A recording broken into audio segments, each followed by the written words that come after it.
ready for this? What? Are you ready? Yeah.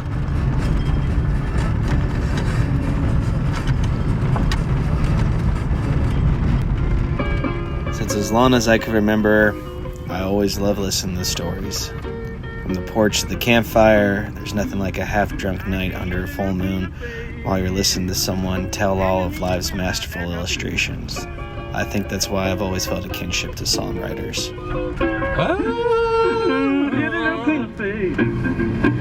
It's almost been 3 years since Luke's passing, and I miss him. But I don't want to talk about how he died. I want to talk about how Luke lived. I'm gonna get me a gallon woman. That's the last thing that I do.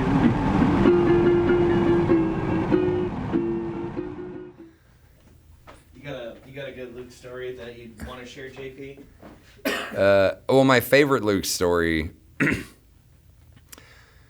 which is so quintessentially that dude, was we were going down to play a festival in Georgia, that Wildwood Festival down in Arms, outside of Athens, and it was the first or second year of it or something, but it was like pretty well stacked. Like there was a whole lot of good bands on it. It was cool that we were playing, and I had run it here. Maybe he'd been working for me the week before or something. We'd been hanging out a bunch, and he was like, "Oh yeah, I'm like, you're going down to Georgia for that festival. That sounds really fun, you know." And I was like, "Yeah, it'll be a fucking hoot."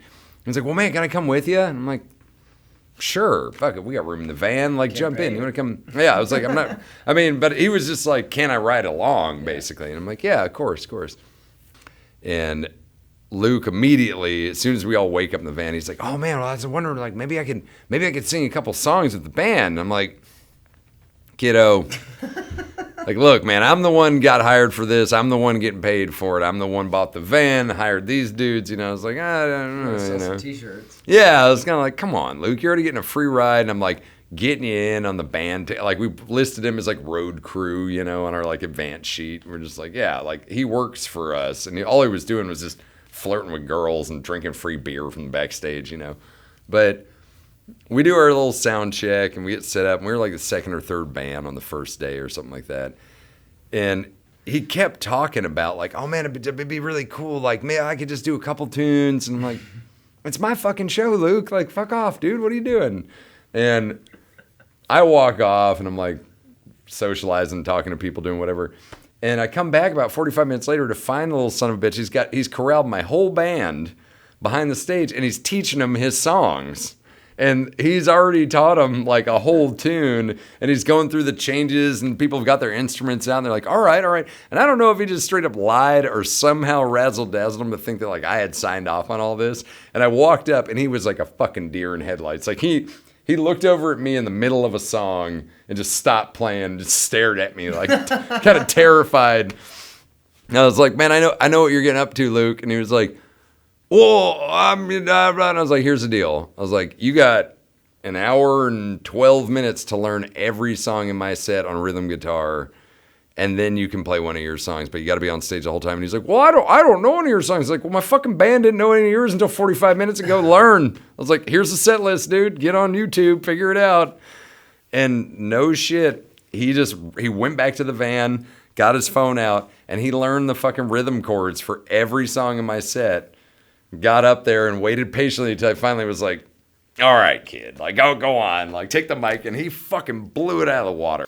And he played that song. I don't think he ever recorded that orangutan tune. Did you hear that one? That orangutan, it's a hell of a name, but it was some funny ass, had this almost like weird kind of like rumba shuffle to it. I don't think he ever recorded that tune, but he was like a dog, like a bird dog at the edge of a swamp, waiting all morning for you to be like, "Get," you know, like just standing back there playing guitar the whole set, you know, waiting for his little moment of glory. And I remember hearing from my friend who put on the festival the next morning that they came out and they're cleaning up. And in a tree was a bra and a pair of roller skates. And they were like, "What in the fuck?" And right as they saw it, Luke came out of nowhere and he was like, Sorry, that's my responsibility. I'll deal with that." And they were like, "All right, whatever. I don't know what happened last night, but all right, man." Like, a bra and a pair of roller skates in a fucking tree. And that's I never saw him again after dark until it was time to get in the van again. That was a pretty good one. I remember like some big party at my house, and it's like all the Deslons guys were there. You might have even been there. Some big party we had in the backyard. And I remember he was like, we were passing guitars around, and Sam Doors played some tunes, and I played a song I'd written, and Riley played a song. There's probably 20, 30 people there. And Luke's like, well, I got one. You know, and everyone's like razzing him a little bit, you know. And he's like, oh, well, no, it's a brand new one, you know. And he starts singing it, and he's made this clever-ass rhyme. I don't know if he even ever demoed the song, but it's got all these rhymes involving highway numbers and towns and how they all go together. And like, I don't know, a verse and a half in, Riley's like, 65 doesn't go to 84, asshole. And he's like, fuck, I know, man. It rhymed. And like, we turned, and the whole, everyone just busted up, you know, and like, and he's like, it's a dramatic effect, man. I just needed to make it rhyme. And like, we just fucking ripped him a new one for like a minute and a half straight. We're just like, that you know better than that, Luke. Like, come on, you know. And it was this great moment where like, he's singing this beautiful song that he's written, and then someone's like, bullshit. I call bullshit. And yeah, exactly. Yeah, it's totally one of those kind of things. And that's just one of those memories where I'm like, yeah, man, like that fucking dude fit, you know, like he fit in with us real good. It was a fucking funny. I don't know how the fuck he found his cosmic way from Wyoming all the way to here, and then met all us ding dongs. He took 64 to 80 to 7. Yeah, something like that. Yeah, it rhymed the whole way down here. And what was that fucked up car he had? That white piece of shit. It was like it wasn't a Crown Vic. It was like some like a Mercury Sable or some like. Was it an Olds? Yeah. It has to be. Like a Town and Country, and it like. Was it Cutlass Supreme? I don't know. It was an ugly ass grandma car from the late 80s. Yeah. It was ready. Yeah, that thing was fucked up, but did pretty good for himself, though.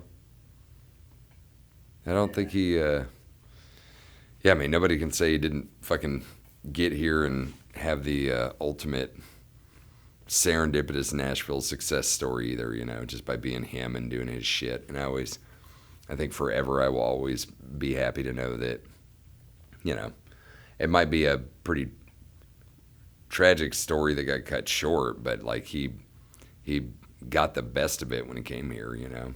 He met a bunch of fucking cool people, and he made cool fucking music, and he made good memories, and yeah, I'm glad I got to know him. Glad I got to sing with him, and glad I got to run around with him and drink beer with him, and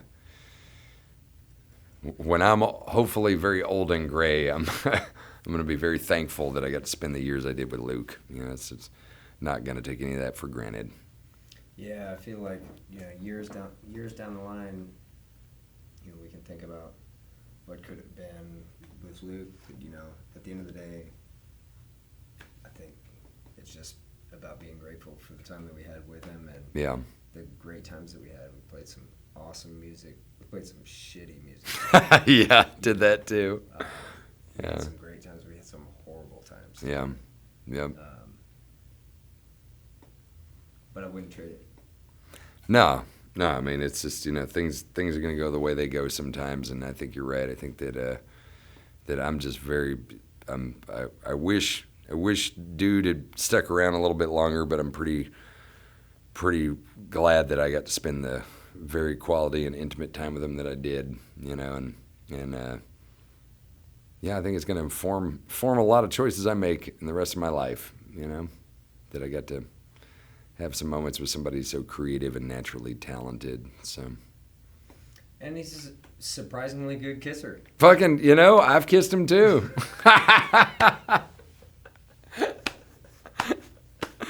Who didn't kiss Luke, you know? Little lip slut, I swear to God. Guy.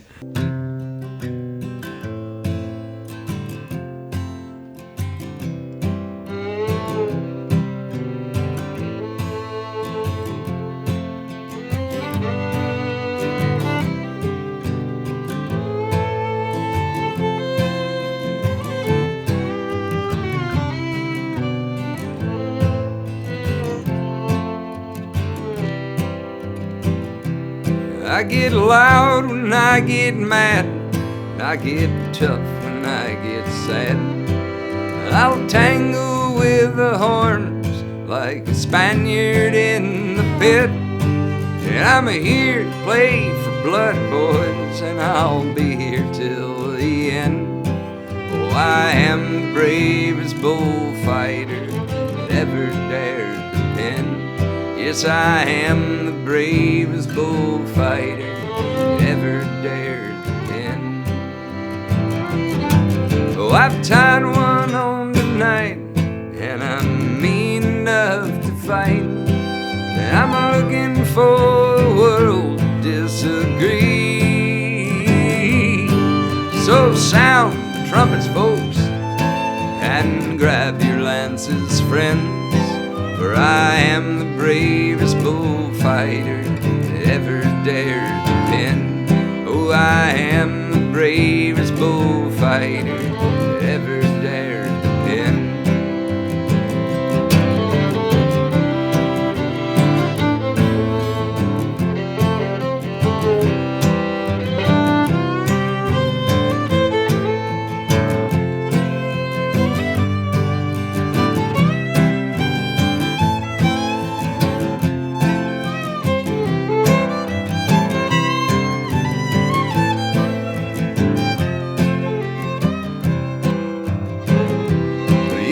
Try to crucify me, I don't care if you don't like me.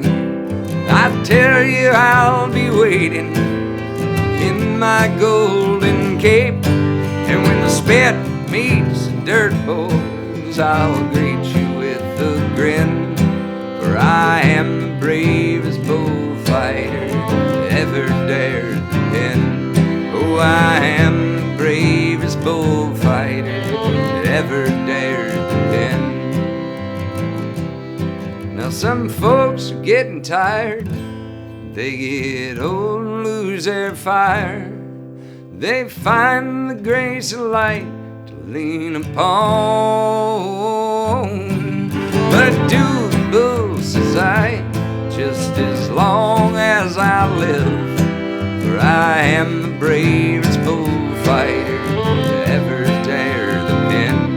Yes, I am the bravest bullfighter that ever dared the pen. Oh, I am the bravest bullfighter that ever dared the pen.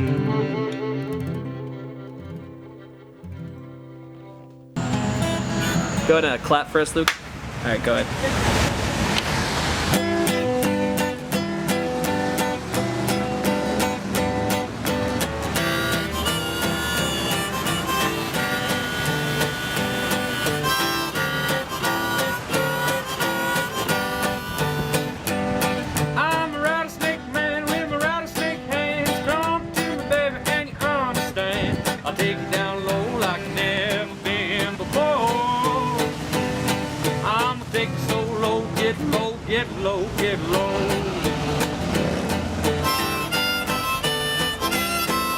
This is Santa's Pub, the world famous, infamous Santa's Pub. Beer only, cash only. You used to could smoke in here, but you can't anymore. Hot picking, you know, this is a true honky tonk on Sunday nights from 7 to 9, and it's a triple wide trailer. And the proprietor, his name is Santa, and he looks like Santa. So it's our little Christmas bar year round. So I met Luke here. But I can't remember exactly, that first meeting. But I will say when they shot the Sometimes video here, and he was over there in the corner doing the karaoke thing, and he had us, all of the girls, sit around Luke, and I was like, wow, there's nothing that he loves more than this right now. All of the girls, just 5 girls kind of at his feet. But that video turned out so great and was such a time capsule of kind of that early period of the first few years I lived here in Nashville. So, and Luke was a big part of that. I guess the last time I saw him, we had a dance together at the Legion. So I can't even remember what year that was, but we bonded a little bit about the death of our fathers. Mine died in 2010, and so I had already kind of experienced some of that he was going through with grief, and we talked a little bit about that while we were dancing. So yeah, that's probably my fondness, I guess. All Blue. It's my favorite track on that eponymous record. It's kind of a perfect track recorded. The steel, the harmonica, the train beat. It's really great. I would say my favorite part in the song is the third verse. Figured if I ride it on the sky, I'll find some places more blue than I. And I really love that verse in that song. Whole record's amazing, but that one in particular really spoke to me then, and it does still today. 1, 2, 1, 2, 3, 4.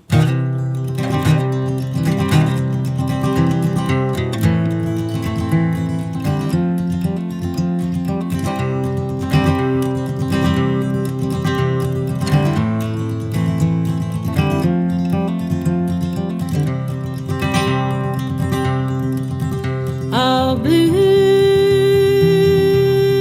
Lord, all blue. I'm all blue and I can't say the reasons that I feel this way, but I gotta go, Lord, I can't stay. I got me some $2 shoes and a dusted down coat that fits alright. I'm out to wander through the tall grass and find the biggest skies I can find, Lord, I can find. All blue, Lord, all blue. I'm all blue and I can't say the reasons that I feel this way,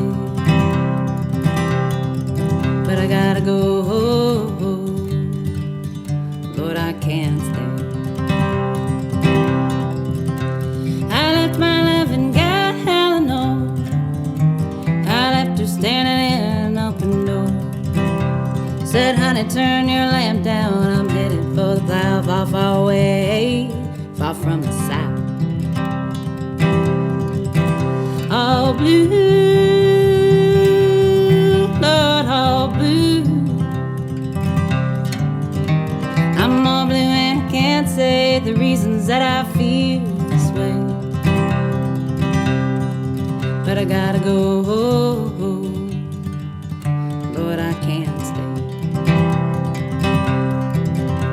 I figured if I ride it on the sky, I'll find some places more blue than I'll write myself the world and then I'll come back home to her, 'cause she's my gal, Lord, she's my girl. All blue, Lord, all blue. I'm all blue and I can't say the reasons that I feel this way, but I gotta go, Lord, I can't stay.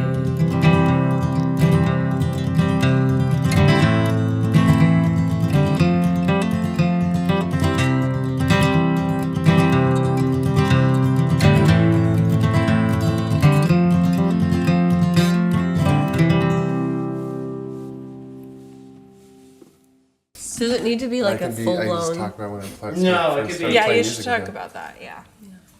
Cheech, did Luke ever hit on you? Oh my god. He did firmly believe that we would at some point be going out to lunch, and it did not happen, but it was pretty hilarious and it was adorable. He would just always say, basically like asking, okay, which restaurant's it gonna be? Or like, so noon? And I was just like, dude, we're not going out. Like, we're not doing it, But he was funny about it. And it was at a time when him and Chris Acker we were just always busking. And I mean, a lot of people were busking all the time on Royal. It was really fun. So we'd all just be out there playing music and having a cute time, and he'd just be keeping everybody laughing. I don't know. Did you let him down? I did. But he took it well. You guys can interact. I think that was part of the bit. You know, he understood the bit. He's like, can I please take you to Reedy's? Yes. Or Pizza D? Which restaurant? It was just like an ongoing joke at a certain point, which was really cute. I just loved hearing no. It brought. He was real sweet. He was funny as hell and sang his ass off all the time. Camille, what was the first time you met Luke? I met Luke in Missouri at a Ronnie Fest. Have you heard about these legendary Ronnie Fests? It was a festival that used to go on outside of the town that Riley grew up in. And I think he was the first person awake in the morning, and he was drinking a giant glass of orange juice.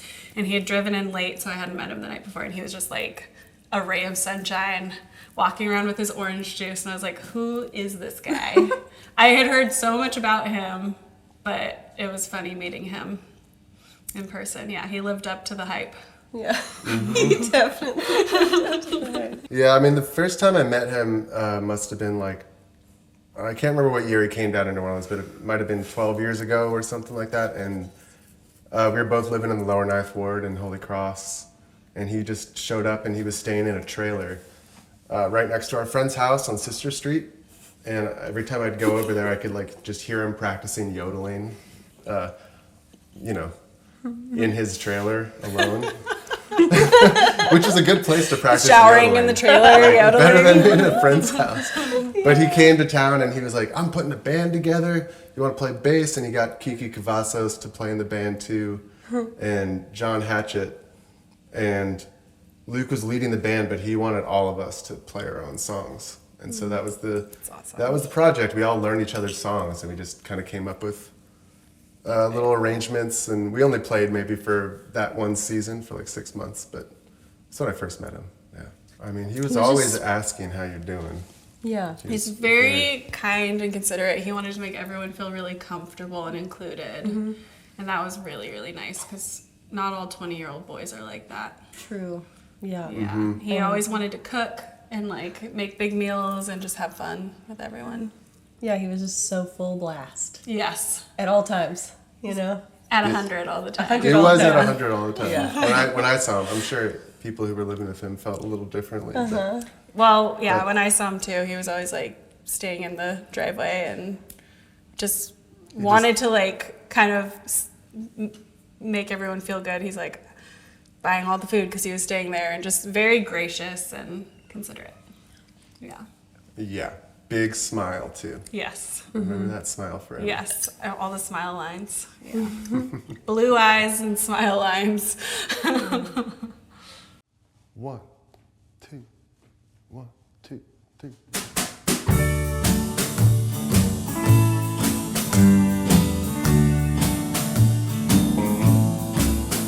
Sometimes I'm alright, and sometimes I get you off my mind.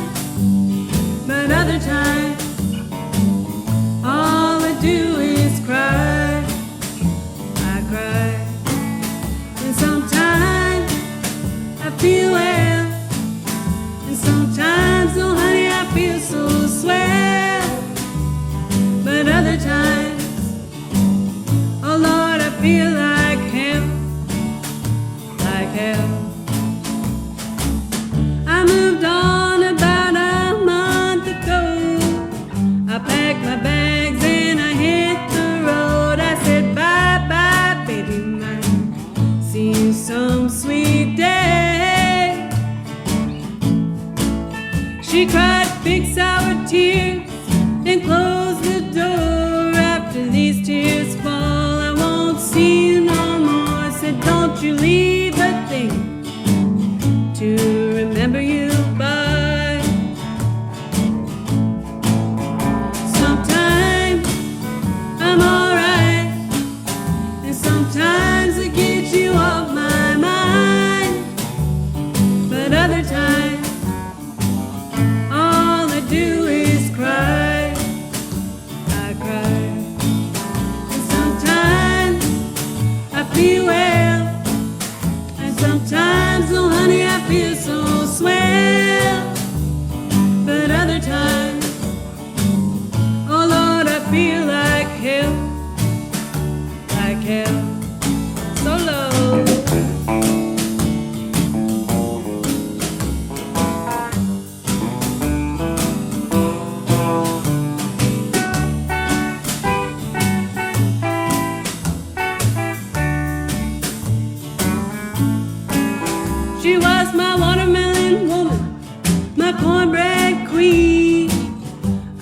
that gal when she was just 23. I said, ooh wee mama, she's a thing to see. We stayed out all night and fought like dogs. We drank like fish and loved like hogs. What a trifling life for a man to live. Sometimes I'm alright, and sometimes I get you off my mind. But other times all I do is cry. I cry. And sometimes I feel well, and sometimes, oh honey, I feel so swell. But other times, oh Lord, I feel like hell, like hell. So now I sit alone, and mostly I don't mind, except every now and then at closing time, there's a sweet memory at the bottom of my glass. I feel it fall to my belly, then rise to my heart. It hits my head when I leave the bar, and it's a long, long walk, and I take my time. Sometimes I'm alright, and sometimes I get you off my mind. But other times, all I do is cry. I cry. And sometimes I feel well, and sometimes, oh honey, I feel so swell. But other times, oh Lord, I feel like hell.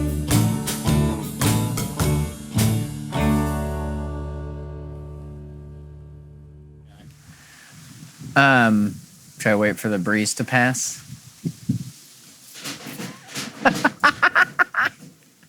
Met Luke at actually like a few blocks from here. He was playing a house show like in Bayou St. John, and Camille took me to the show, and me and Camille opened it, and me and Camille did like a couple duets, and then he played, and then we all like the three of us like hung out the whole time. We didn't talk until after he sang, and I was pretty taken with his songs. I loved his voice, and his guitar playing was like really simple, but that old K he had just had like a really great sound that matched his voice. Hey, Doug. And oh, stop.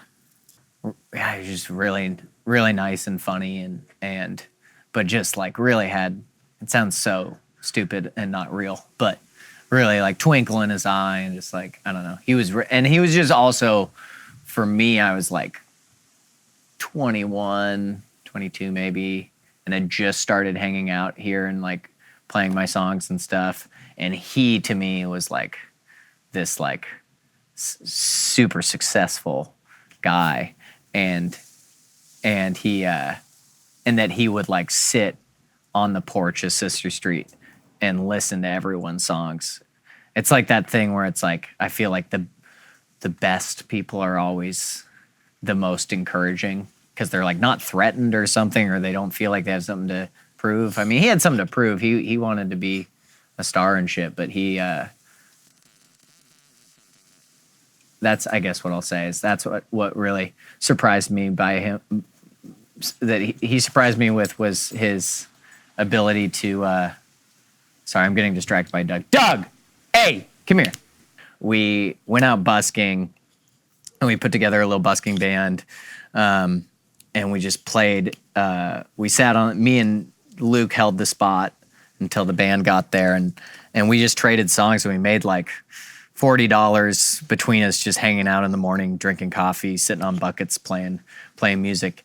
And then the day after that, like the whole day was just like perfect. And we played all these honky-tonk tunes and we're singing on Royal Street. But the moment that was really beautiful was we had this big crowd, mainly because of Luke. When I led the songs, it would disperse pretty good, and then Luke would bring him back in. But Luke was singing this song, and this old lady who was pushed up on a wheelchair, she got up out of her wheelchair, and like her caregiver or whatever like held her, and they danced. It had this feeling of like a Jesus moment, you know. It's like, and Luke's voice made this woman walk, you know, and then it was, so this like 90-year-old woman was just like waltzing with this younger guy to Luke singing on Royal Street, bright sunny day. It was, you know, it was just like a perfect day. And I remember after that, it was kind of when he was having a lot of trouble with wanting to play music, and he just said, I just remember him being like, man, that was the first time I've had fun playing music in a year. And he asked me to come open this leg of a tour, and he was like, it's supposed to be a duo tour. I'm doing it with Carter right now, but he has to go home. Carter from Santa's Ice Cold Pickers playing bass. And he was like, we could do it like a song swap. And I didn't know anything about the music industry, and so I didn't realize like how stupid and impossible that was. And I was in New York. I knew my friend in Knoxville needed his car driven from Knoxville to Livingston, Montana. I was supposed to meet Luke in Missoula, and we were opening for Hayes Carl. And so I hopped on a Greyhound, went to Knoxville, picked up a truck, drove the truck with my friend Nate all the way to Livingston, hitchhiked from Livingston to Missoula, got to the gig. Hayes Carl is sitting there, and he's like, I'm playing with Luke tonight. And he's like, oh, you the bass player? And I was like, no, I'm the other songwriter. And like you could see something on Hayes Carl's face, like, what? And then so we got up there and we traded songs, and we played to this like sold out crowd, and it was totally awesome. At the time, Hayes Carl after the show was like, that you can't do that, and kicked me off the tour, which was really fun. Hey Bill, come on, Bill. Do you see this is what I just did? Because he looks just like Bill. Did he? He does. He looks a lot, yeah. Bill and Leon. Billy and Leon. Yeah, I think those dogs were the ones that made me fall in love with these little pity fucks. Hi, Poopy. He was the most charming motherfucker, nicest, sweetest, cockiest. Guy knew he was really fucking good. So, yeah, you know, that's how I would like to remember him.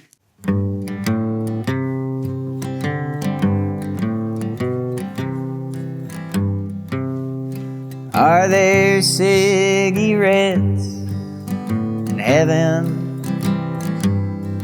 Is there alcohol on the moon? You say it's so. I'll have you know I don't mind if I do. Give me the head of a horse and the wings of a wildwood dove. Say go on, haunch your head. I may have said I don't mind if I do. I don't mind if I do.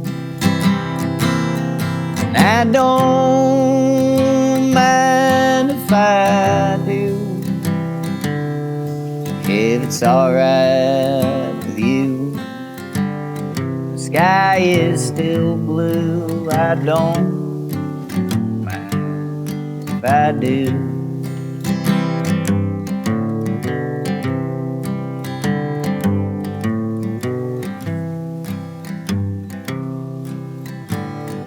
Tell me you dreamt of another, and you said that his love was true. Said go on, dig your grave. I might just say I don't mind if I do. don't mind if I do. Don't mind if I do.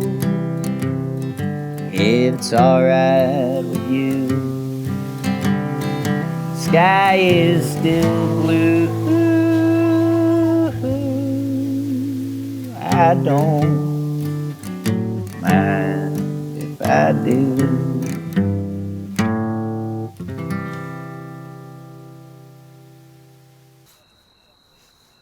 Darling, do you see the moon shining bright? It's the same light that shines on me. That big old rock, well, it rolls my thoughts as I wander with you in my dreams. Hearts like trains parked in different yards, how far you are from me. I'll be coming home to you in Texas, down the rails from Tennessee. Well, the first time I met Luke was in New Orleans, and I was staying in the back of one of Pat Reedy's many camper things that he had, and Luke showed up, and he was like, I can't believe I'm staying in this piece of shit camper with Riley down it, and I was like, believe it, go to bed. But anyway, Luke made his way to Missouri before I did, and I got a phone call from my dad, said there's some kid here singing your songs. And I didn't think anybody knew my songs, but somehow Luke found them and then learned them and showed up ready to play. I'll tell you a sweet story about Luke. One time when I was living in Nashville and was kind of out of work, Luke got me a job doing landscaping with him and would pick me up for work. And I remember our first day at lunch, I hadn't got paid yet and I didn't have any lunch money. And everybody's eating lunch and Luke notices that I'm not eating lunch and too proud to eat half of his lunch. So the next day Luke showed back up, and every day after with an extra lunch for me until I got paid. Well, we're gonna do one of the many songs that Luke wrote and recorded. There's a bunch that probably only ever got played around the campfire, but this is one off his record that's kind of an earworm that it's pretty easy to just sing while you're going about your day or your business, called Loretta. And I got John James here, who also was very close to Luke. The whole band was very close to Luke. He was our annoying little brother. Then he became our big brother. Then he became our annoying little brother again. But we also have a special guitar here to play on Luke's song. John's going to be playing Blaze Foley's old guitar. Courtesy of Scott Ballou. Yeah. And we're here in Austin, Texas. And I'm going to bring the boys in, and we're going to sing Loretta. Oh, Loretta, I can't see it getting better. It feels like the lights have fallen too few and far between. I know you know what I mean. I know you know what I mean. Well, we had some times in Texas, had a ball in Tennessee. You looked at me with eyes that sparkle in the moonlight under the tree. Oh, Loretta, I can't see it getting better. It feels like the lights have fallen too few and far between. I know you know what I mean. I know you know what I mean. Well, we met in Amarillo. She's busted and done sold out. Say, honey, I'm a drifting gambler. Over the engine I did shout.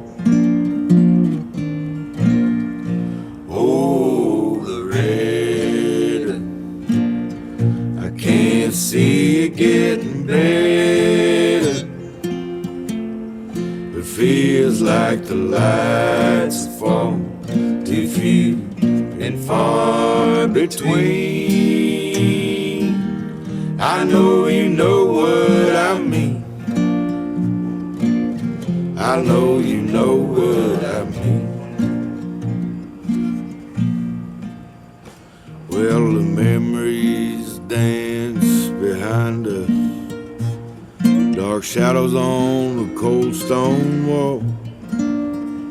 I haven't felt your breath move onto my body. I don't remember how long. Oh, Loretta, I can't see it getting better. It feels like the lights have fallen too few and far between. I know you know what I mean. I know you know what I mean. Oh, Loretta, I can't see it getting better. It feels like the lights have fallen too few and far between. I know you know what I mean.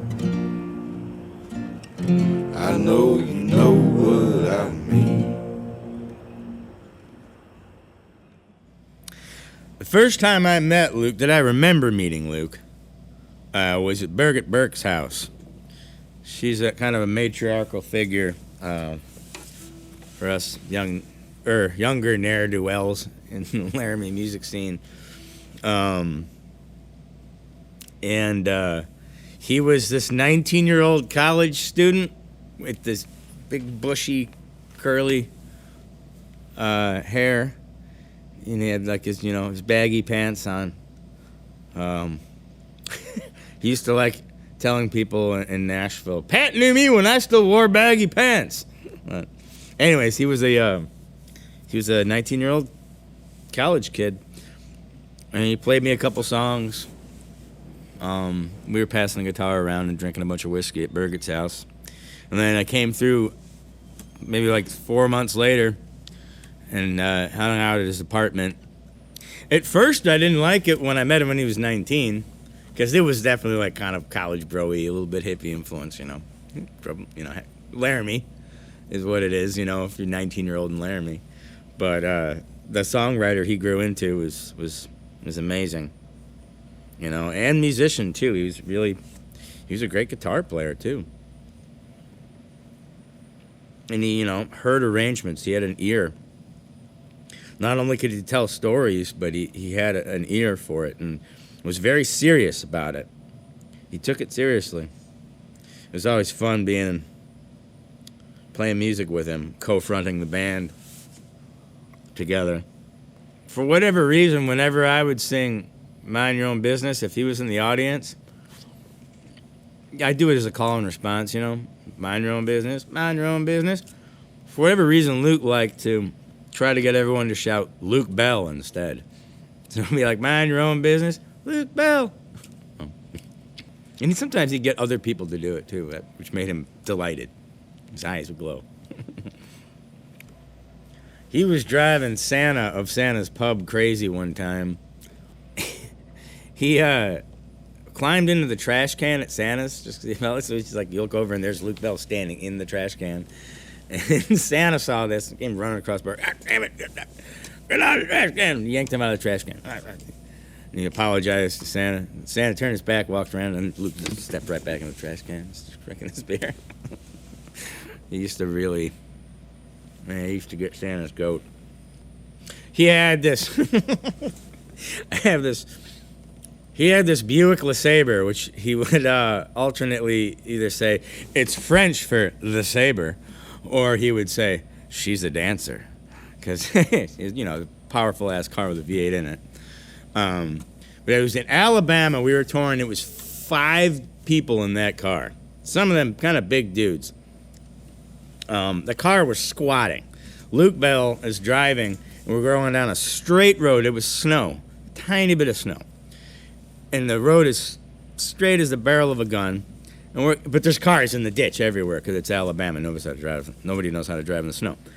Anyways, we're going along in this squatting Buick, which is by no means going to lose traction. And on the other side of the highway is the state patrolman, this Alabama guy, this big, red, fat, hamster-looking cop sticks his whole fat head out the window. And he's like, y'all need to slow your asses down. We were doing like 45 and a 65. And Luke Bell just looked over and was like, yes, sir. We just kept going. I think he might have turned to me and was like, I don't think you can catch us.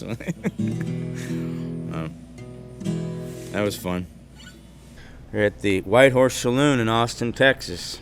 Kind of where Luke cut his teeth. This place meant a lot to him, means a lot to me. Luke means a lot to these people. Seemed fitting to do this here. I'm going to do a song called Where You Been. But kind of always hit me, this song. It seemed very, I guess, relevant to how things turned out with Luke.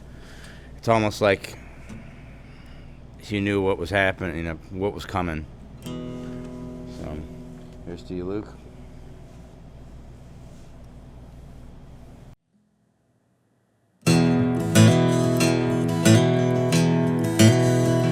Where you been? Hey, mister in the mirror, where's my friend? Went out on the town and I ain't seen him since. Hey, hey, where you been? Well, I shuffled off to the south, took her out outside the line, and I stopped to meet a stranger at the wall. Hey, fella, me and my friend, could we come on in? I heard in here they like to pour 'em tall. Where you been? Hey, mister in the mirror, where's my friend?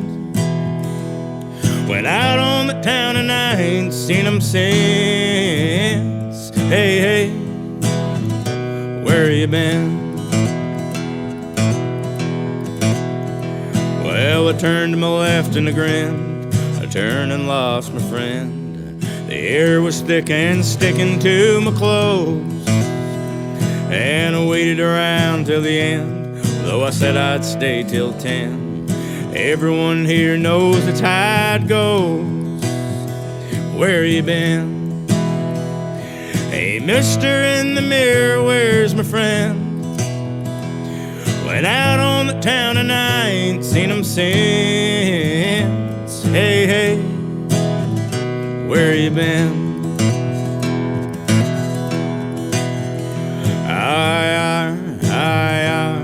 Leaning on the end of the bar. I'll take my car 'cause I like to keep my keys. And oh, now and then I go looking for my friend. Ain't funny how no one saw him leave. Where you been? Hey, mister in the mirror, where's my friend? Went out on the town and I ain't seen him since. Hey, hey, where you been? Hey, hey, where you been?